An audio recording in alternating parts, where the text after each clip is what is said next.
Hi, my name's Judy Fudge, and it's my pleasure to welcome you to this webinar on the release of a special issue of the Anti-Trafficking Review entitled Corporate Accountability and Forced Labor in Value Chains.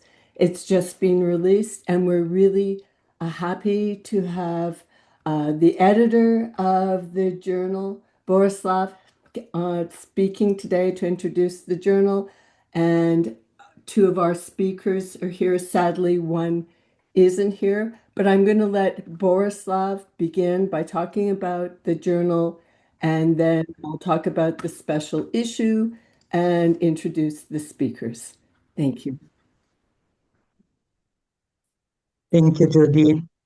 Hi, everyone. My name is Borislav Gerasimov, and I'm the editor of the Anti-Trafficking Review. Like Judy Fudge said, the Anti-Trafficking Review is the first open access peer-reviewed journal which focuses on the topic of human trafficking and on anti-trafficking responses uh, with with strong analysis and relationships with the way trafficking intersects with gender, labor, migration, and development. The journal is published by the Global Alliance Against Trafficking Women, which is an international network of over 100 NGOs worldwide that work to support migrants and survivors of trafficking. The journal was founded in 2011, and the first issue was published in 2012. Since then, we've published 26 issues, and each issue, we only publish thematic issues, and each of which is dedicated to a specific theme that we have identified as under-researched or unlearned. And each issue has a guest editor who has significant experience in the theme. We will speak about the current issue, like Judy said, in a moment. But first, I want to share just a little bit about the forthcoming issues that are coming up in the next month or year. Like I said, we publish 2 issues every year in April and September. So the issue which we'll publish in September will focus on care work and intimate labor. And the next 2 issues, which are coming out next year, and for which we are still accepting submissions, the issue in April next year will be dedicated to analyzing how survivors of trafficking and other groups, such as sex workers or migrants, are involved in or participate in the design, implementation, and monitoring of policies, programs, and research that impact them. And the issue that we'll publish in September of next year is themed Solidarities Beyond Silos, and we'll aim to highlight examples of solidarities between different groups of workers or different social movements that fight against exploitation and marginalization. Putting the link to the journal in the chat box, it's antitraffickingreview.org. There you can find all issues, past and present issues, as well as the calls for papers, in case you are interested in reading or submitting articles to the journal. So with that, I will return the floor back to Judy to speak more about the reasons behind choosing the theme for the issue that she has stated, corporate accountability and forced labor in value chains, and introduce the authors who are here to speak today. Thank you, Judy. Thank you. It's a real pleasure for me to introduce this special issue and the webinar by two people who have written great papers for us. Sadly, one couldn't attend. I'm also really pleased that the Anti-Trafficking Review has hosted the special issue. Working with Borislav was a real pleasure, and editing a special issue can be a joy or a real struggle, and this truly was a joy because it was exactly what I wanted, which was to have a group of people from around the world who are in different locations, activists, academics, researchers, writing about corporate accountability and forced labor and value chains, and trying to look at the various strands. So it was a real pleasure. And working with the anti-trafficking review is also really important because it is open access and it speaks to the broadest kind of approach to how to deal with the problem of trafficking without reinforcing tropes that are easy to use a carceral approach to. So it's been a real pleasure. The purpose of this special issue was to trace the rise in concern about labor trafficking within the human trafficking policy space and to see what kinds of techniques and mechanisms are being used to govern the issue. So this became an item on the agenda about 15 years ago, and there was a coalition around labor trafficking and then human rights corporate due diligence. And what we wanted to look at was the shift from voluntary corporate social responsibility initiatives that were started in the late 1990s, particularly around some of Nike's soccer ball issues around child labor in Pakistan, and how corporate social responsibility grew, and how there was a shift in about 2015 towards mandatory forms of dealing with this. And one of the concerns that we had when looking at this, and what we really wanted to try and promote, was scholars from the global south to talk about this, because most of the initiative has been driven by the global north and it's been quite top down, and it hasn't been driven by actors in the global south. So that was the key issue that we were looking at, the two shifts: a shift in policy from voluntary to hard laws. Those would be import bans and human rights due diligence. And also, we wanted to think of a shift from looking from putting obligations on corporations to cascade norms down to their suppliers with the hope that that would help workers, to looking at what workers themselves could do given the right ecosystem to address the problem. And all of the articles in the special issue trace various aspects of these two kinds of shifts. And we're really pleased about that. It has articles looking at a big, broad overview, then looking at specifically at what leads particular countries to develop different forms of human rights due diligence. Then we have a very nice piece on what kind of indicators we would look at to see whether, in fact, these human rights due diligence mechanisms actually work. Measuring policies doesn't tell us anything about outcomes, and what we want to do is look at outcomes. So that would be really great. Um, and we're very, very pleased about the articles that came in, and we really hope you look at the special issue. Um, so what I'm going to do right now is not going to talk about it. I hope you read it. And I'm going to introduce our speakers. Our first speaker is Christian Campos Vasquez, who has written an article with four other authors on how Peru has dealt with forced labor that comes out of illegal mining. And he's going to speak for 10 minutes.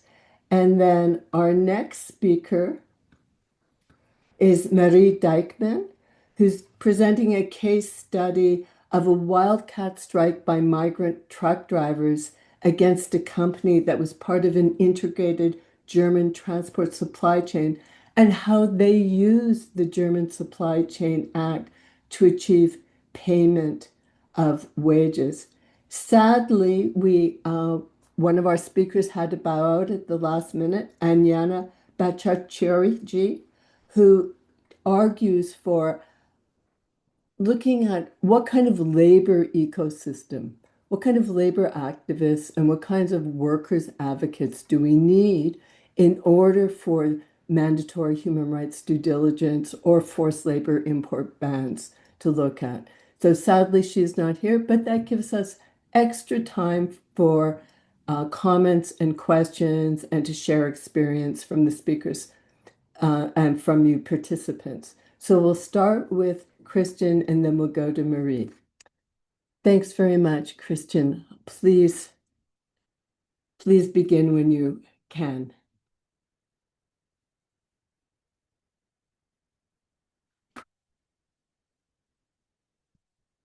Thank you. Okay, so everybody can hear me? Is that Yes. right? Yes, okay, thanks. Thank you, Judy. And thanks, Borislav. It's a pleasure for me to open this panel and present the results of our research that is in illegal timber, not illegal mining in this case. We're working on something on illegal mining too, but today I'm bringing you these results. I am here representing the researchers from the Institute of Criminology in Lima, Instituto de Criminología, Perú. Jari Mujica, Nicolás Ceballos, Gel Peñalosa y Alonso Flores. And Alonso Flores. I'll keep this under 10 minutes, of course. In the global effort to eradicate forced labor, corporate accountability and international compliance are often treated as a panacea. The prevailing assumption is that through the administration of public documents and supply chain due diligence, we can guarantee that commodities arrive in the global market free of exploitation.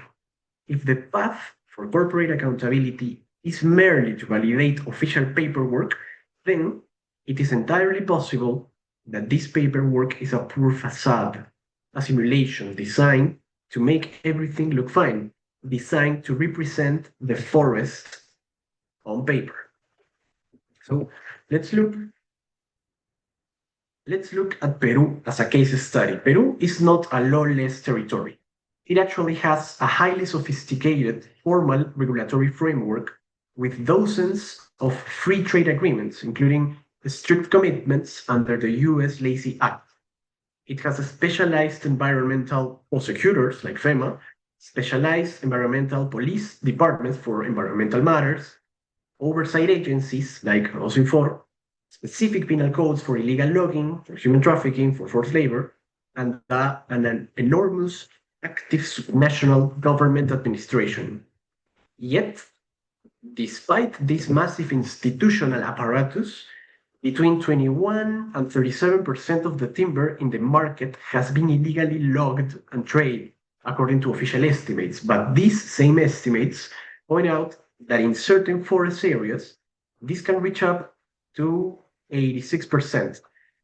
So the state essentially says, the international market wants the paperwork, we will give you the paperwork, while actual empirical control is an illusion. Both, so this takes us to the scenario where both responsible companies on one side and informal operators on the other use this exact same state machinery. Therefore, this is not a presentation about timber, it is about how traceability has become the weakest link in the global corporate accountability system. To understand why this happens, we must recognize a fundamental truth about forestry in Peru. Traceability does not apply to the timber itself, but to the instruments that accompany it. The object being traced is the document, the ID card of the tree, a completely different object from the tree itself, not the physical tree. The tree is out there in the forest, invisible to the system. We are tracing papers, not trees. We're tracing documents, ID cards, not the tree, the real tree. So this begins with a forest census of a forest area. We do not actually know what specific trees and how many of them exist in each square kilometer of the forest. This may not necessarily be poor estimations. After all, forestry engineering is a technically robust discipline. However, the sheer scale of the forest exceeds any realistic possibility of conducting a fully exhaustive 3 by 3 census. In practice, much of forest governance relies on technical estimations regarding which trees exist, where they are located, and which species occupy each quadrant of the Amazon rainforest. The Peruvian Amazon is an enormous monster of 68 million hectares, with at least 18 million assigned for commercial purposes. Because it is impossible to verify empirically every tree, the entire regulatory architecture is designed to trace the logs of a specific forest area and relies on a declarative instrument signed by a single actor known as the forest regent. Although the forest regent, is a regulated position and the state controls the issuance of licenses nationally wide, there were only 212 forest regents as of 2020 for the supervision of every logging operation in the vast territory of 68 million hectares of the Peruvian Amazon rainforest. These forest regents are the ones who validate the existence of paper trees in the traceability instruments. They can say, for example, that 100 trees of a specific species will be extracted in a specific forest area, and that creates a legal quota of 100 trees that ultimately end up coming from another forest area in a timber laundering process. And believe it or not, all this is noted in a notebook and signed with a pen. Through our crime script methodology, we found that almost a third of the regulatory evasion risk, 26 out of 73 specific blind spots, are concentrated exactly at the moment of the felling of the tree and backing it into logs. This traceability problem is at the very beginning of the chain. In the rest of the chain downstream, it works more or less okay. The system is designed for that to be the case. But the fruit was already rotten. This isn't necessarily out of malice. The sector is simply forced to comply with international standards to avoid being excluded from the global commercial circuit. So they perform compliance. Our team, I'm sorry, our team at the Institute of Criminology has been working on these issues for more than a decade, conducting extensive field work in logging areas across the Peruvian Amazon. In all of them, the exact same patterns repeat.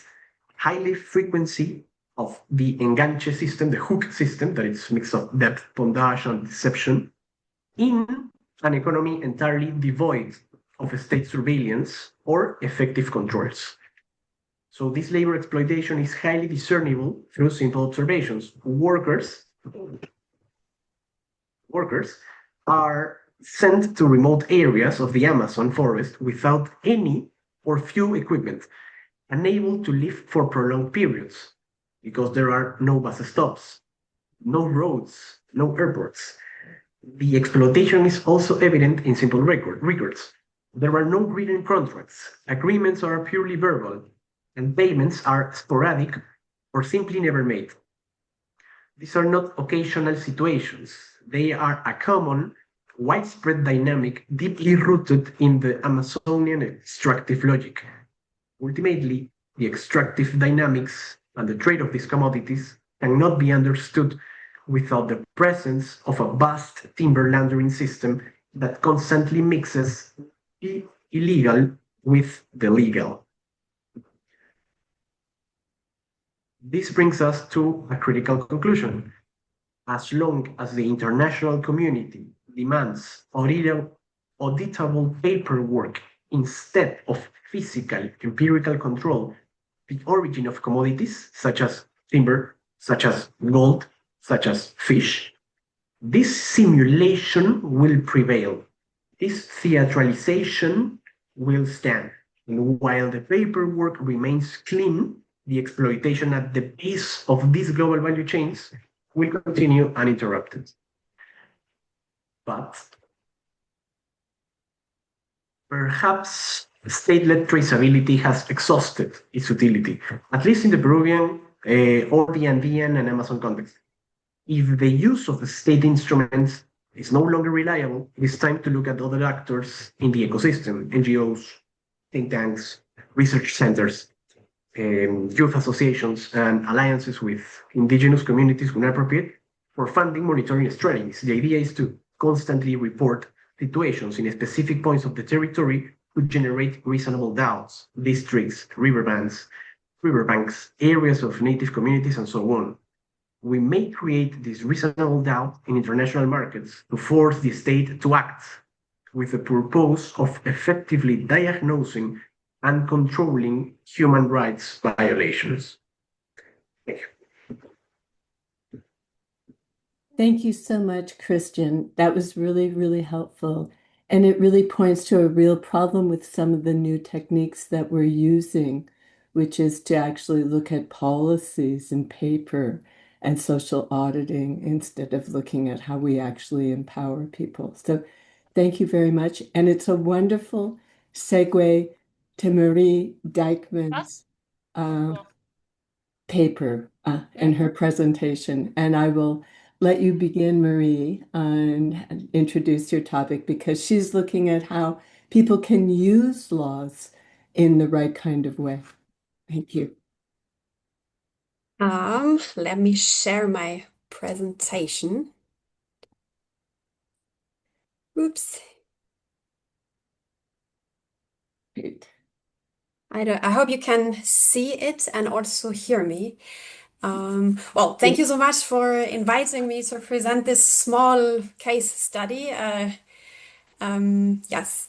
So, the study is about a wildcat strike in 2023 that made huge headlines in Germany. Here you can see a picture of the strike that was posted by a German labor union, and it shows some of the drivers and also members of a German labor union.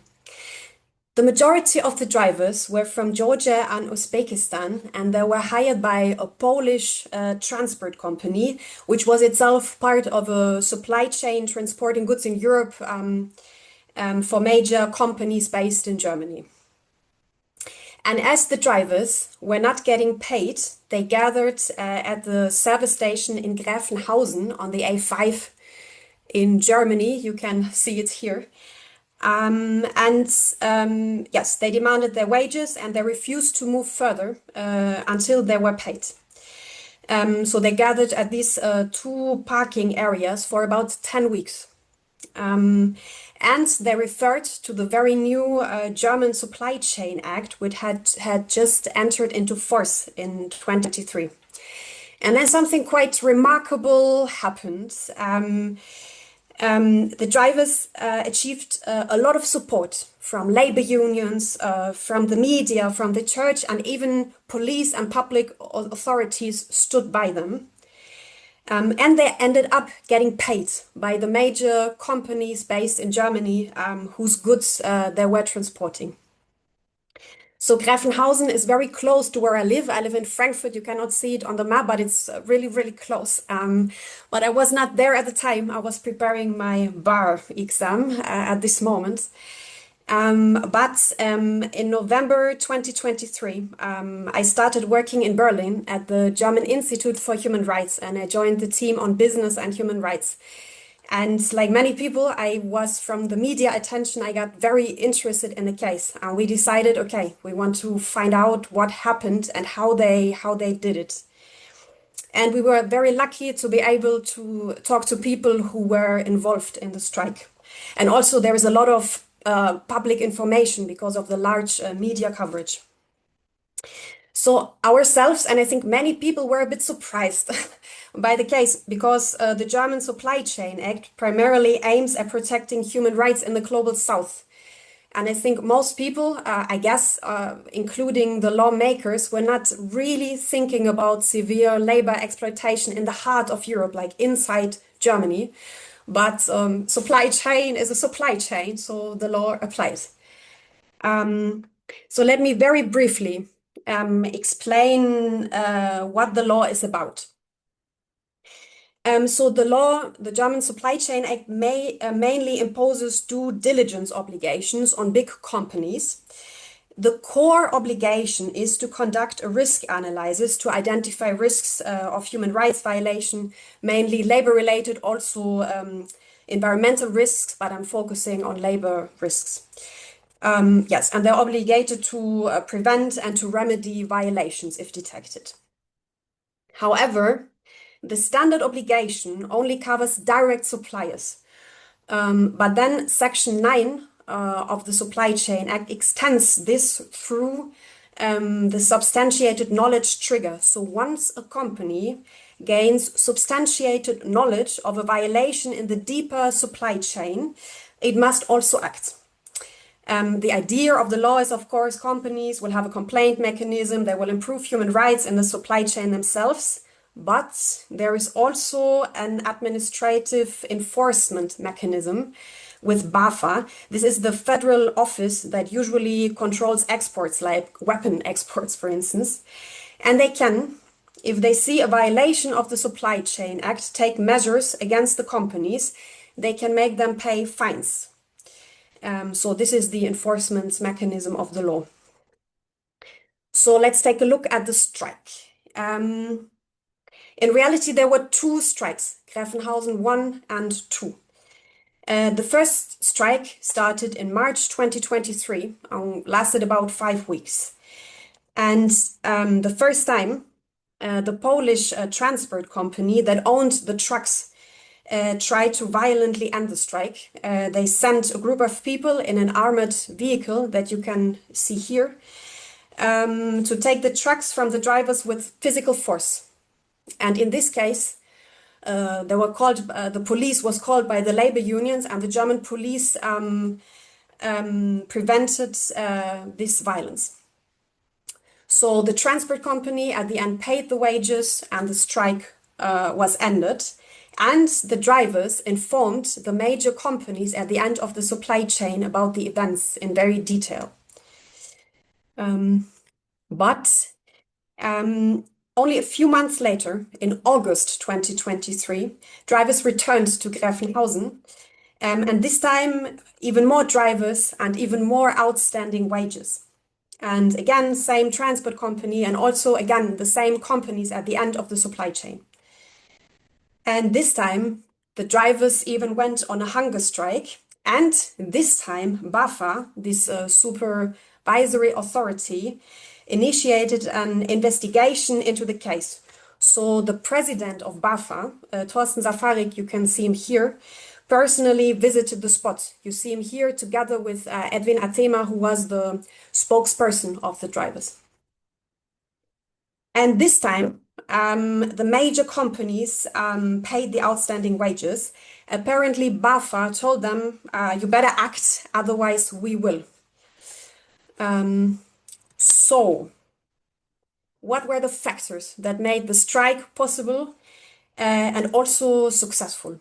I believe I identified three important factors.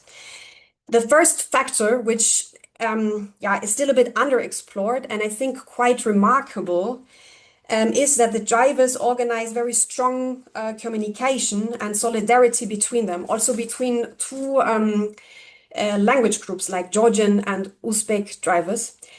And they did this despite being spread across highways in Europe, so like the worst conditions for creating collective action. They managed to stay in contact. They developed a shared understanding of their situation, and they also stayed in solidarity with each other. So it happened that individual drivers were paid, and they stayed with the rest who were still waiting to get paid. And the second really important factor, I think, was a very, very strong solidarity network. So there were many actors involved, different labor unions, organizations, and church actors all working together with the drivers. And I think of great importance here was that the big German trade unions, who had been, for a long time in a skeptic distance from migrant workers, have over the past years or maybe decades really changed this attitude. And they had built specialized counseling structures for precarious migrant workers. And these structures were well developed at the time of the strike. And this support was very vital to be able to stay for 10 weeks in this very isolated parking area. So there were logistics necessarily to physically survive there. And the support network was also quite important for the legal strategy to activate the Supply Chain Act.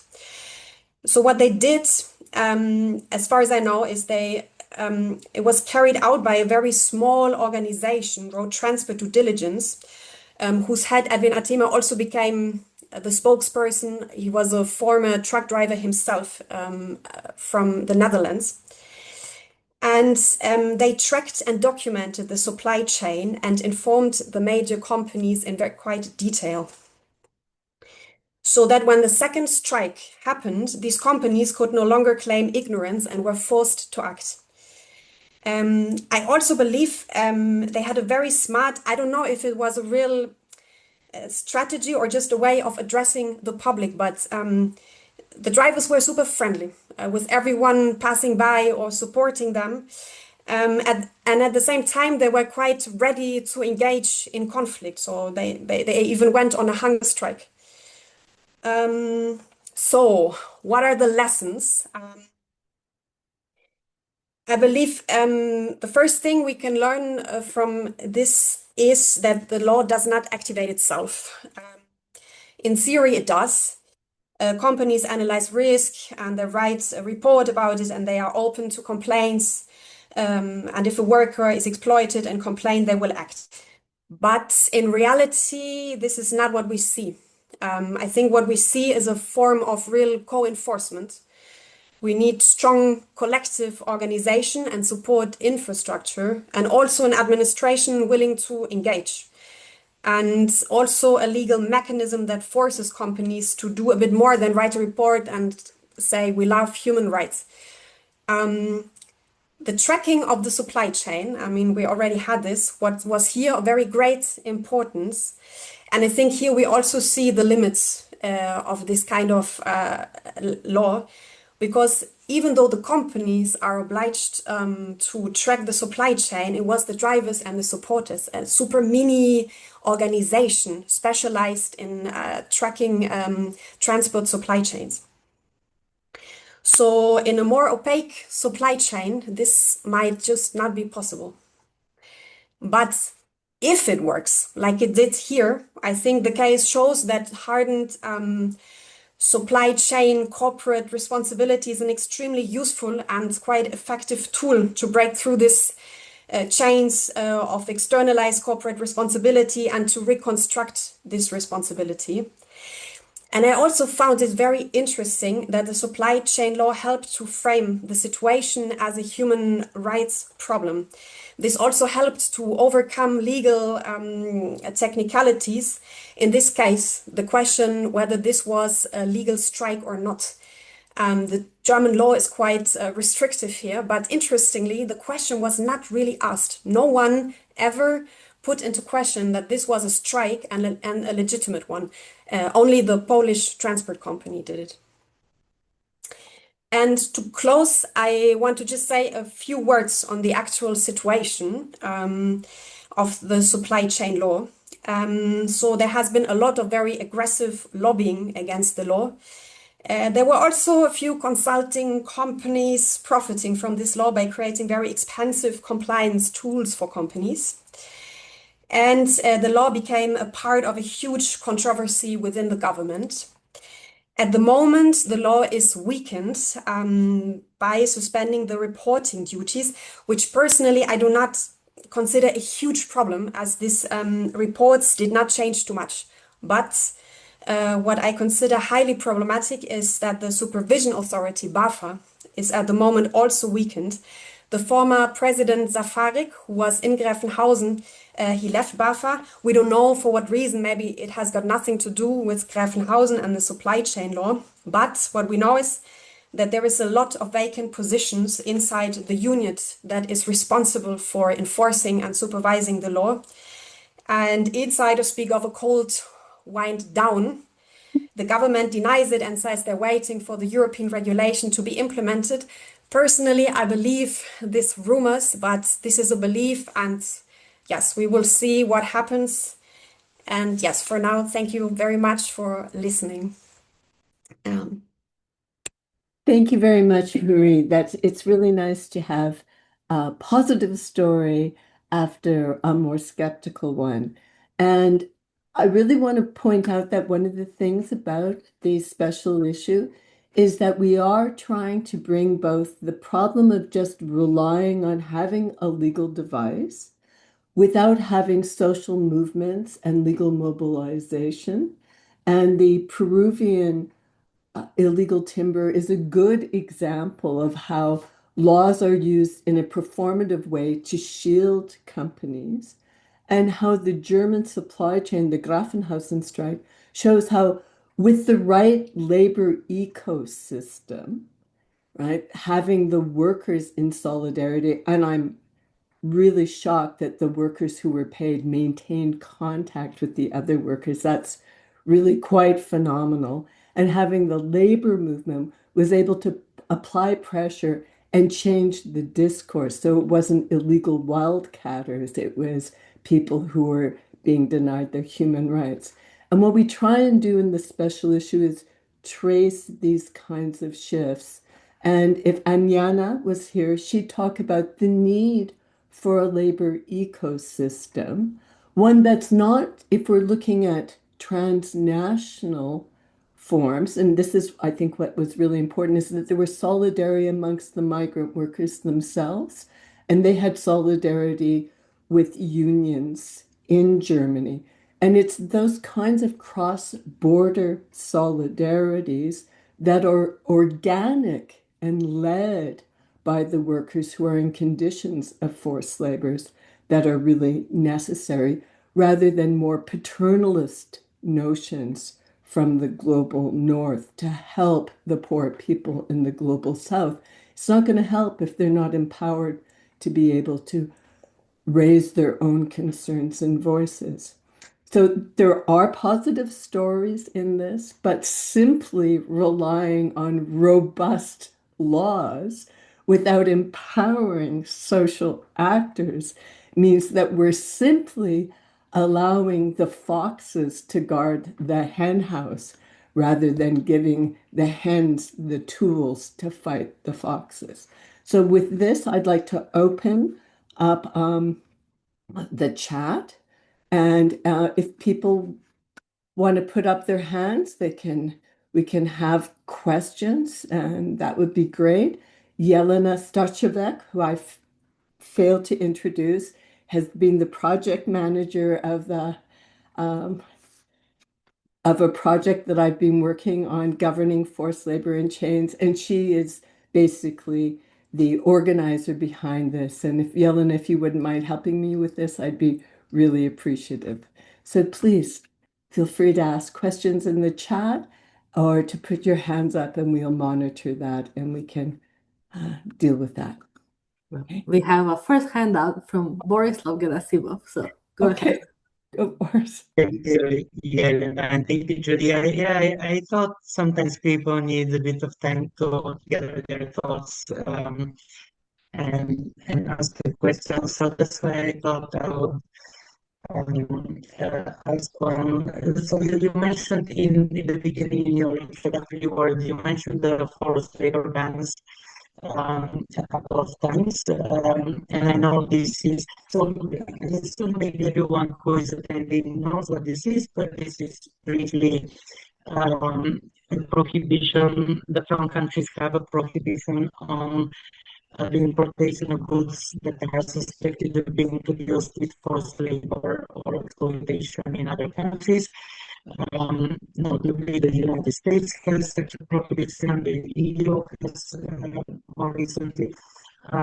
But so my question was, this was one topic that's also touted as transformative, very important in this area, in the trafficking or anti-forced labor area.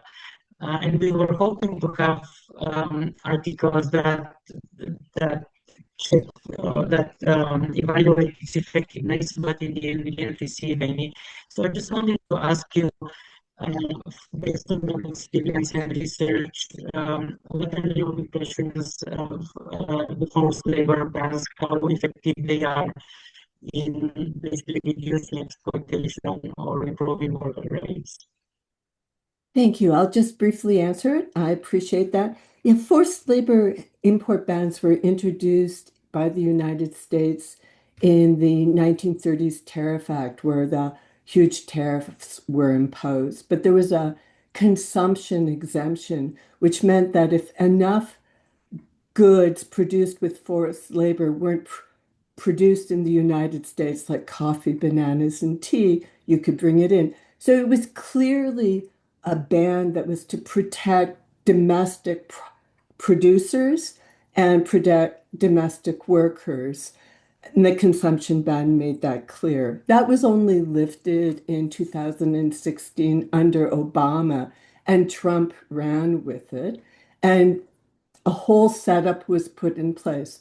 There had been some empirical studies of forced labor import bans, and the Remedy Project and the Human Trafficking Legal Center show that the bans have resulted in wages paid mostly to migrant workers who had to pay illegal fees. There is also evidence that people have lost jobs, that some of the bans have been imposed by competitors for competitive reasons. And in the Dindigul case, which is a case involving garment producers in Dindigul, which is in Tamil Nadu, a forced labor import ban was imposed after the workers, together with Global North and Global South activists, had put in place a worker-driven corporate social responsibility measure that required the purchasers, the lead firms, to ensure that the supplier put in place a gender-based violence and harassment policy after one of the union organizers was murdered and raped by her supervisor. And the forced labor ban was imposed. Then the workers' advocates had to spend 6 weeks of time having the ban lifted.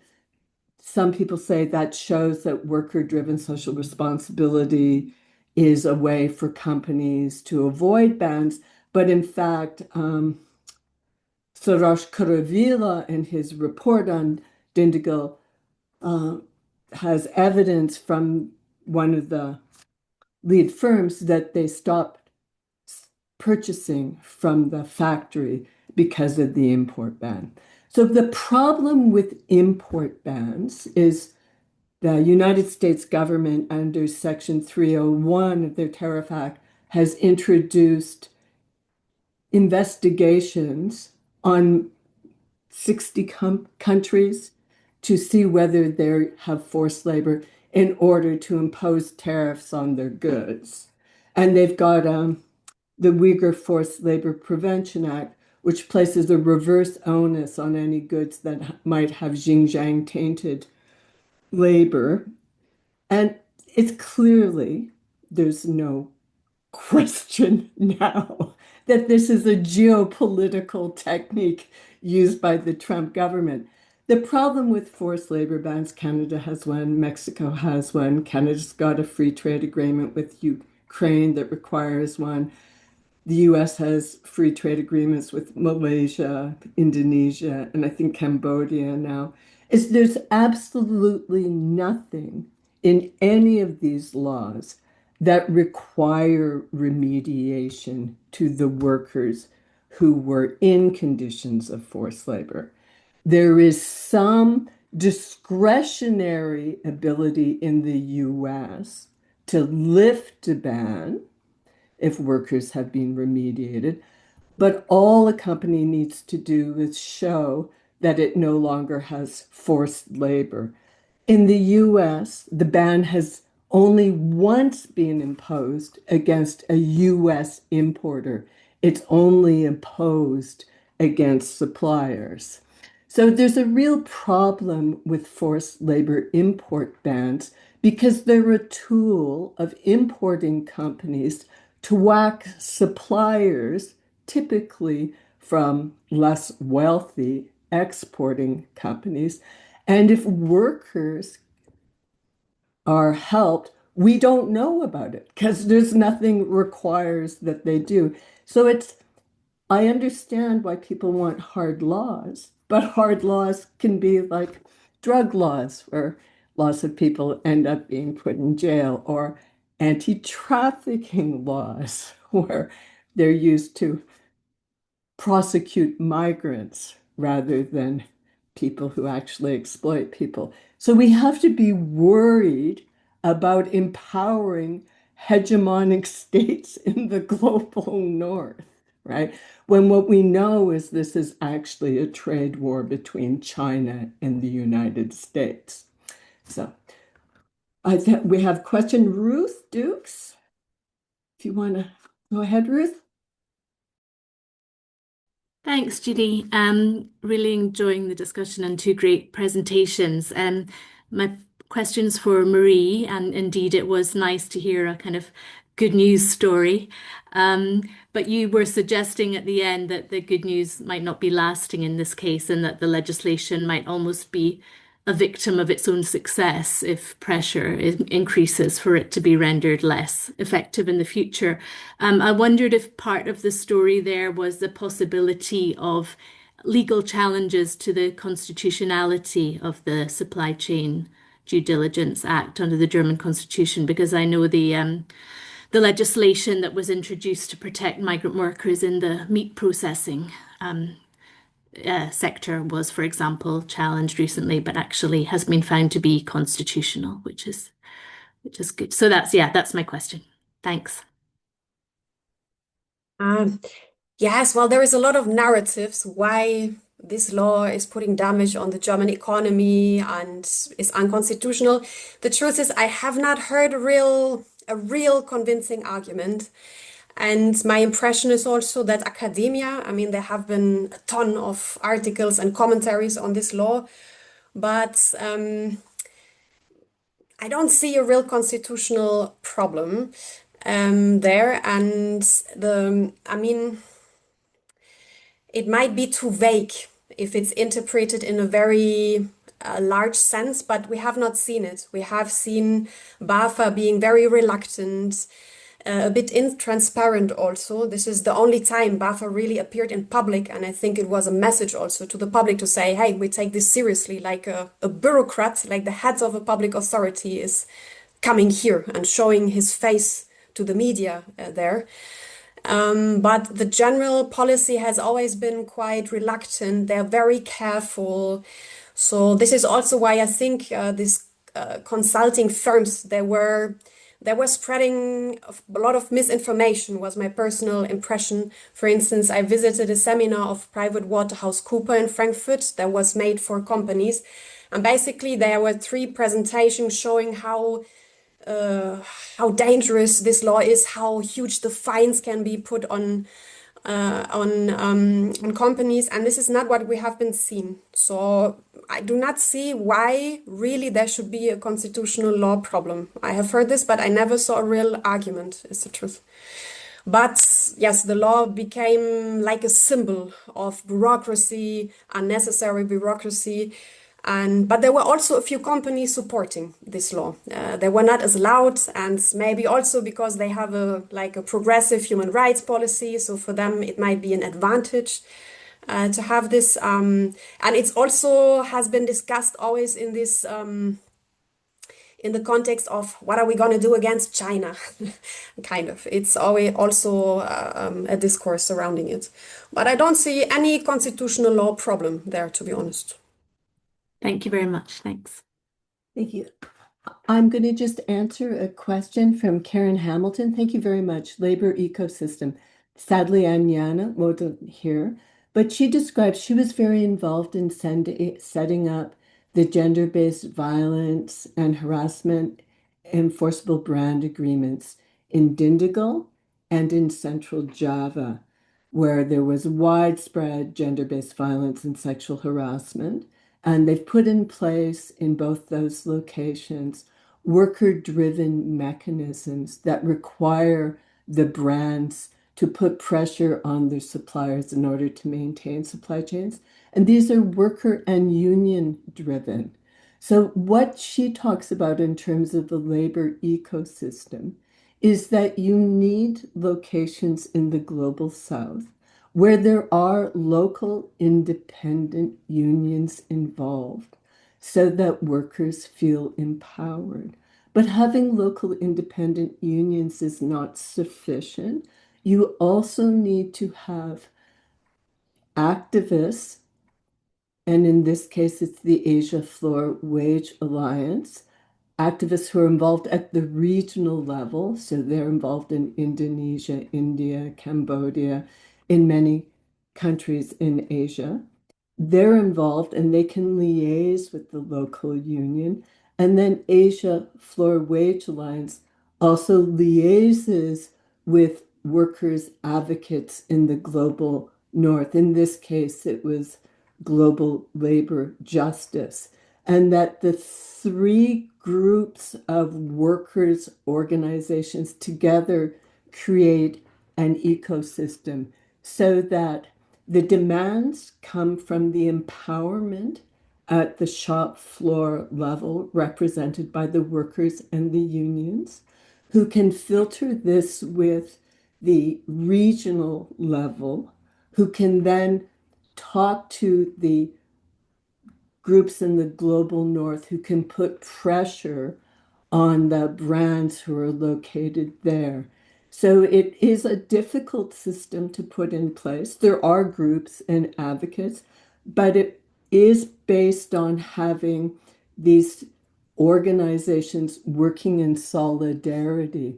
So if we think of certain kinds of activities, we can think of the Central Romana import ban that was imposed on the largest sugar importer and producer in the Dominican Republic.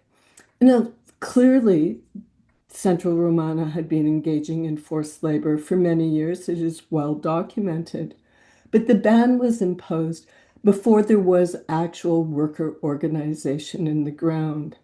And what happened was that some of the housing of the Haitian workers who were producing the sugar, migrant Haitian workers in the Dominican Republic, their houses were burned. And they were never in a situation where they could have unionized. And of course, when Trump came into power, he revoked the ban because the owners of Central Romano are large supporters of the Republican Party and the Trump administration. So that's an example, I think, of where without the right kind of ecosystem on the ground and labor groups, that it has more negative impacts than positive impacts. I hope that explains it.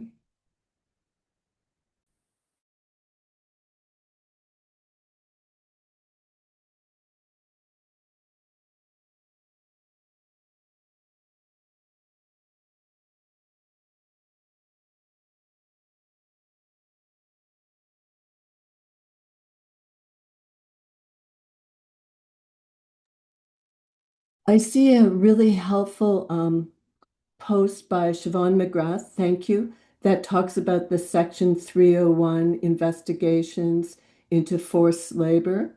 And Bangladesh, I see, is also one of the countries that's subject to the probe.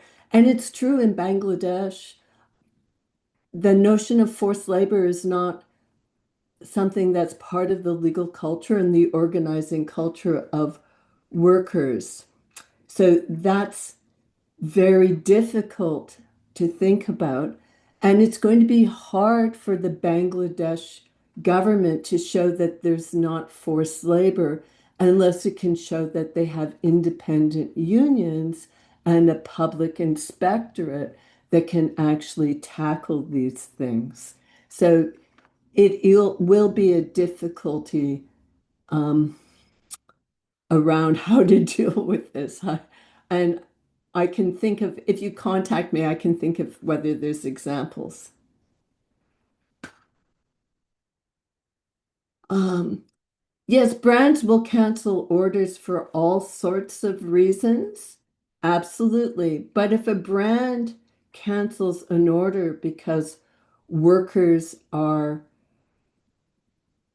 organizing because of this binding agreement. They didn't cancel orders because of that. They had a binding agreement, but they canceled orders after the fact because of the import ban. So, but the binding agreement required them to continue to source with the suppliers. It was the import ban that stopped the agreement, the supplying. So I'm sorry if I was confusing you. So it was the import ban that was the problem, not the binding agreement. In fact, the workers had organized to ensure that the brands had a binding agreement with the supplier to ensure that the problems of labor exploitation were dealt with. It was the import ban that scuttled it.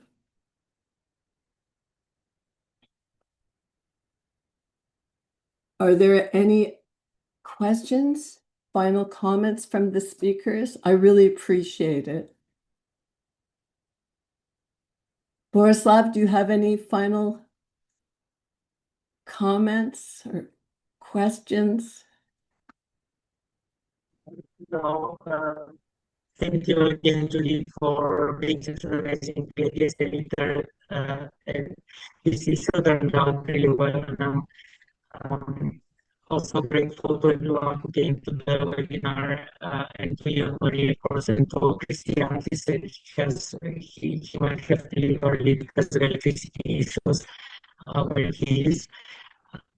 I think it was let me say thanks to everyone. And like I mentioned in the beginning, the journal is open access, so the articles are available on the website, including from the previous 25 issues that we published. Great. Well, thank you so much. And thank you so much, Christian and Marie, for the great articles and the wonderful presentation. Thank you, Yelena, for organizing this, and Borislav for being a great co-editor. I really enjoyed working with you. And we will send around information about how to access the recording. So thank you all so much. I really appreciate it. Take good care and enjoy your day.